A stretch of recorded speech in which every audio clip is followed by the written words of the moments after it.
다음으로는 내가 가져온 여행지를 한번 소개를 해 보도록 할게. 앞서서 잔디 아빠도 그렇고 에너자도 지금 유럽을 계속 가져왔는데 나도 고민을 좀 많이 했어. 아, 미국을 할까 아니면 좀 아시아 쪽 안 가본 데 해볼까 동남아 쪽 해볼까 하다가 결국에는 포커싱에 의한 유럽이 되더라고. 그래서 나도 유럽을 가져왔는데 유럽에서도 이제 북쪽으로 갈지 남쪽으로 갈지 막 동쪽으로 갈지 고민 많이 하다가 이번에 내가 뽑은 곳은 이 카미노 데 산티아고라고 해서 많이 들어봤을 거야. 그 야고보의 순례길? 산티아고 순례길이라고 많이 이야기를 하는데 지금 산티아고 순례길이라고 해가지고 구글에다가 딱 검색을 하게 되면 보이는 풍경은 약간 이런 식이야. 뭐 왼쪽에 보이는 것처럼 중세 시대 때 지어졌던 뭐 성이 보이기도 하고 그냥 진짜 들판에 사람들이 저렇게 배낭 백팩 메고 이제 걸어서 막 가. 그리고 뭐 잔디도 있고 아니면 산도 있고 그렇게 여러 가지를 볼 수 있는 지인 것 같더라고. 그래서 이곳이 어떤 곳인가 좀 찾아봤는데 지금 이 지도에서 봤을 때 이제 프랑스 아래쪽 남부에서 이 부분에서부터 이제 산티아고까지 걸어가는 이 빨간색 부분을 보통 음. 일반적으로 그 산티아고 길이라고 많이 불러. 스페인의 북쪽이고 이제 그 잔디 아빠가 이야기했었던 그 포르투갈 포르투의 약간 북쪽. 그래서 이쪽도 결국 최종 목적지는 이제 해변가이긴 해. 그래서 이 산티아고는 과연 어떤 곳인가에 대해서 좀 이제 막 찾아봤더니 되게 재밌는 이야기들이 있더라고. 이 이야기를 하기에 앞서 가지고 왜 이제 여기를 선정을 했는지를 좀 이야기를 하고 싶었어. 사실 특별한 이유는 없었어. 어딘가 여행을 가고 싶었고 색다른 곳을 찾다가 이제 유럽을 찾았는데 지인으로부터 산티아고 순례길 되게 좋다더라라는 이야기를 그냥 들었어. 이제 그 과정에 나도 한번 순례라는 거를 내 인생에 있어서 한 번 정도는 해볼 필요가 있는 거 아닌가라는 생각을 해봤는데 나도 내년에 지금 이제 한국으로 돌아가는 시점에 한 번 정도 좀 이렇게 내가 지금까지 어떤 삶을 살았고 그 어떤 생활을 할 것인가에 대해서 돌아보는 시간을 가지면 좋지 않을까라는 생각을 했고 우리가 이제 군대에 갔을 때 지금 앞서 사진 보여줬는데 요런 행군할 때 딱 이거거든. 진짜 그 40kg 메고 막 해남도 이렇게 걸어가. 그래서 막 발에 물집 잡히고 근데 그 군대에서 행군을 40km만 하고 나면 가방맨 채로 그냥 바닥에 누워 가지고 별 보고 막 그러거든. 딱 이거 순례길 걸어가면 그럴 것 같아. 근데 이 길 과정에서 나 같은 경우는 초등학교까지 올라가. 군대 들어온 날부터 시작을 해 가지고 대학교, 고등학교, 중학교, 초등학교까지 막 생각을 하게 되는 거야. 그래서 이 내가 내년에 순례길을 가게 됐을 때 내년을 난 지금 목표로 잡고 있거든. 일본에서 한국으로 돌아가는 그 시점. 그때 내가 일본에서 어떤 생활을 했고 앞으로 한국 가서 무슨 일을 할지를 이 순례길을 통해서 좀 한번 다짐을 하고 싶다라는 생각을 했어. 산티아고 순례길은 이 제임스 더 그레이트라고 해서 그 야고보, 그러니까 야고보를 이제 큰 야고보, 작은 야고보라고 그 12제자, 예수님의 이제 12제자들 중에 야고보가 두 명이 있는데 약간 1군, 제자들 중에 1군을 베드로, 야고보, 요한 이 세 명을 이제 약간 1군이라고 이야기를 할 수가 있어. 이 세 명이 어부였는데 거기서 이제 예수님이 픽업을 하지. 같이 내 제자가 돼주지 않을래? 같이 나랑 여행을 떠나보지 않을래? 이렇게 해가지고 이 세 명이 처음으로 들어왔고 이제 예수님의 어떤 큰 역할이 있을 때마다 그 옆에는 항상 베드로, 야고보, 요한이 있었는데 이 야고보의 같은 경우는 그 12제자들 중에서 처음으로 순교한 사람이기도 해. 그래서 그 순교한 유해가 결국에 이 지금 산티아고 순례의 최종 목적지 이 산티아고 이 지역에서 발견이 됐다고 해. 그래가지고 그 발견된 유해 장소에 성당이 지어졌고 그곳이 지금의 이 순례의 최종 목적지라고 이야기를 하더라고. 그 산티아고 순례길의 그 대표적인 루트를 보게 되면은 되게 다양하더라고. 엄청 많아. 대표적으로는 이 약간 큰 글씨들 카미노 델 노르테, 카미노 프란세스, 루트 데 라 라나, 그리고 카미노 데 레반테, 비아 데 라플라테, 카미노 포르투기스라고 해서 이 노르테는 이 위쪽, 완전 북쪽 이 해안가를 따라서 가는 거고 프란세스 이 초록색 이게 이제 가장 산티아고 카미노 드 산티아고에서 가장 유명한 길이라고 해. 그 이유 중에 하나는 교황들이 이곳을 순례를 한 적이 있었다고 하더라고. 그러다 보니까 이제 교황들이 다녔던 순례길로 사람들의 어떻게 보면 순례를 부흥시킬 수 있었던 역할을 한 길이라고도 해. 그리고 이제 아래쪽에서 올라오는 루타드 라라나랑 요 길, 비아드 라플라타가 먹거리가 되게 좋더라고. 나도 찾아보니까 이 두 길이 먹거리는 가장 맛있는 게 많고 사실 프란세스 찾아봤을 때는 약간 바게트 많이 뜯어야 되는 상황인 것 같아. 바게트 많이 먹으면서 가다가 이제 나중에 아마 스크린으로 보여줄 것 같은데 그 산티아고에 도착하면 이쪽이 확실히 해안가다 보니까 해산물이 장난 아니라고. 장난 아니더라고. 음. 순례의 목적이 예. 목적에 부합하지 않는 것 같습니다. 여행은 먹는 거 아니겠니? 바게트 그리 뜯어야죠, 술래자면.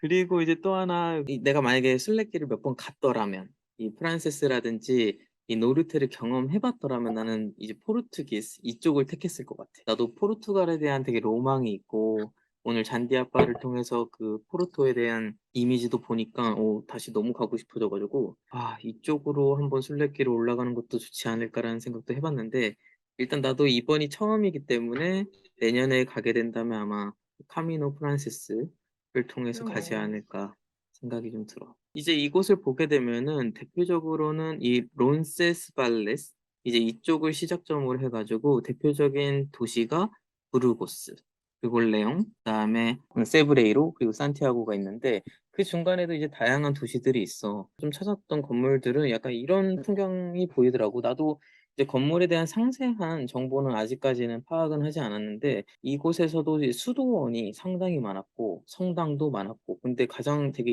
인상적이었던 것은 확실히 역사적인 도시다 보니까 이 수도원과 성당 옆에는 항상 되게 뮤지엄들이 정말 많더라고. 그래서 이 순례를 하는 과정에서 그 뮤지엄들을 한 번씩 밟고 오는 게 경험해보고 오는 게 좋지 않을까라는 생각이 들면서 분명히 이 도시를 떠나서 이 길 중간중간에는 아까 처음에 보여줬던 이런 이미지들을 볼 수 있을 것 같아. 이 순례길을 통해 가지고 좀 자연도 보고 좀 나를 정화하고 싶은 생각이 되게 많이 들었어. 그다음에 아까 이야기했었던 그 세브레이로 이쪽에서는 이 토속적인 건물을 보게 되는데 사실 이런 성당들도 너무 멋있고 뭔가 그런 중세 시대의 건물들을 다시 한번 확인할 수 있는 곳이지만 요 토속적인 건물이 너무 궁금하더라고. 그냥 이미지로만 봐도 돌로 석재로 벽을 만든 다음에 약간 집 같은 걸로 지푸라기 같은 걸로 지붕을 만들어 가지고 만들었는데 흔히 유럽에서는 많이 보지 못했던 유럽에서는 거의 뭐 이제 석재로 뭔가 건물을 짓는 이미지가 되게 강했는데 되게 특별한 건물인가라는 생각이 들어 가지고 여기는 꼭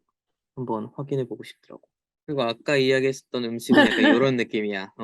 그래서 사실 그 카미노에 약간 유명한 맥주가 있더라고. 그래서 그 카미노 길, 그 이 순례길에서 파는 건지 아마 전 세계에 있겠지. 근데 그쪽에 가면 확실히 물이 좀 다를 테니까 맥주 공장의 그 원산지 물이라든지. 그래서 이 맥주는 꼭 한번 마셔보고 싶고 아마 갑자기 엄청 배고파진다 이거 보니까. 그래? 저도요. 우리 지금 일단 시간도 배고플 시간 아니야. 요런 바게트를 아마 제일 많이 먹을 것 같고 그다음에 중간에 요 문어구이인데 요거를 엄청 폴레, 강력하게 뿔보. 그래? 폴포. 꿀보 요거를 되게 추천하더라고. 그리고 요 오른쪽 두 개는 그 산티아고에서 유명한 가리비 음식이랑 이제 해산물들이 있어 가지고 이번에 가게 되면 여기는 꼭 이런 것도 좀 먹고 싶다라는 생각을 했고 이제 나 같은 경우는 두 가지 루트를 지금 보고 있어요. 일단 파리로 들어가 가지고 이제 파리에서 리옹으로 가 가지고 리옹에서 이제 보르두 갔다가 보르두에서 그 아까 그 순례길의 출발지 론세스발라스 이곳에 이제 가보고 싶은데 리옹을 택한 이유는 라뚜레뜨를 한번 가 가지고 거기서 하루 자면서 순례를 가기 임하기 전에 내 마음을 좀 정화를 시키고 하루 이제 거기서 좀 예배를 드리고 그다음에 이제 보르도에 가 가지고 와인 한 잔을 마시면서 좀 경건한 마음을 다시 한번 다잡은 다음에 이제 순례를 시작하면 좋지 않을까라는 생각. 이게 사실 최단 루트야. 이거는 지금 한 1200km인데 자동차로 가면 한 12시간 정도더라고. 그래서 만약에 자동차로 가실 거예요? 걸어가는 거 아니었어?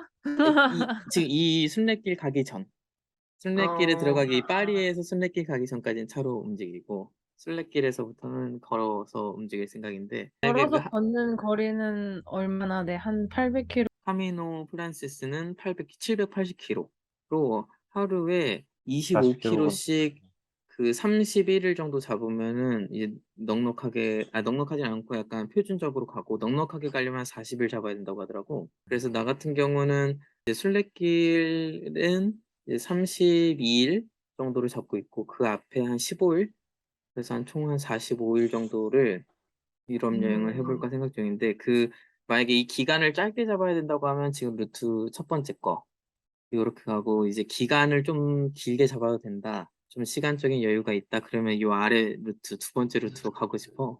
이게 사실 가장 가고 싶은 루트긴 한데 이제 처음에 파리로 들어가서 파리 한 3, 4일 정도 보고 그 다음에 이제 롱샹 가가지고 이제 교회 꾸르비제 롱샹 본 다음에 그 다음에 이제 바르셀 가가지고 비트라라든지 지금 최근에 비트라에 이제 내가 예전에 갔을 때 못 봤던 공사 중이었던 게 그 헤르족이 최근에 한 창고 하나랑 그리고 이제 최근에 시노하라 카즈오가 그 엄브렐라 하우스라고 일본의 되게 유명한 집이 있어. 그걸 최근에 비트라에 또 전시를 했거든. 전시가 아니고 이제 영구적인 건물이 됐을 거야. 그것도 한번 다시 보고 싶고 쥐리히 가가지고 내가 요즘에 엄청 꽂혀 있는 그 로저볼트 하우저 건물들이라든지 이트바이 건물 좀 보고 그 다음에 사실 니스를 가려고 예전에 그 꼬르비제 유네스코에 등록돼 있었던 그 카바논 보려고 동선을 찍었는데 자연스럽게 밀란이 찍히더라고.